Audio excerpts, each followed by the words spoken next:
And goddamn Monique. Monique called her ass out. She was not fucking playing. So let's get straight into the video, guys. And make sure you subscribe to the Real Cause Off World podcast on YouTube. Let's get it.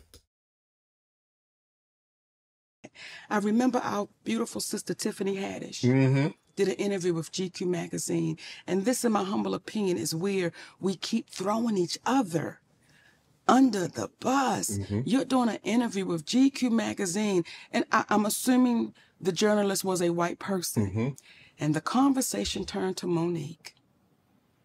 And she said, well, I don't do business like Monique do business, and I'm glad I don't have that husband of hers. But she don't know your husband. And when I saw that, it's like, Tiffany, if you had a husband like mine, you may not have 2 DUIs.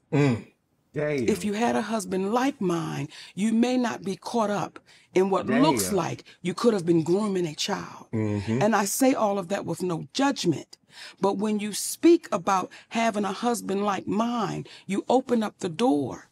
And I'm saying to you, if you had one like mine, you may not sit in these positions that you can't explain the next day. Right.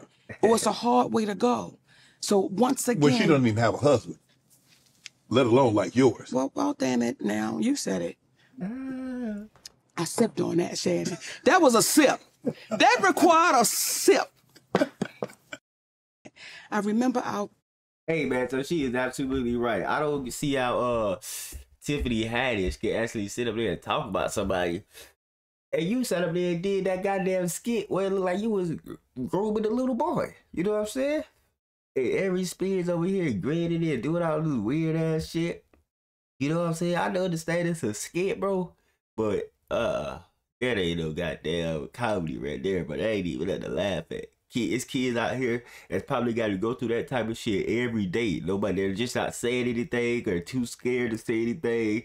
Or, you know, they just can't get out of the situation because they're scared for their fucking life. You know what I'm saying? So, let's get into the next topic, man. I don't really think that's too funny about Tiffany Haddish. But, you know, I'm glad Monique exposed her goddamn ass because she needed that shit. But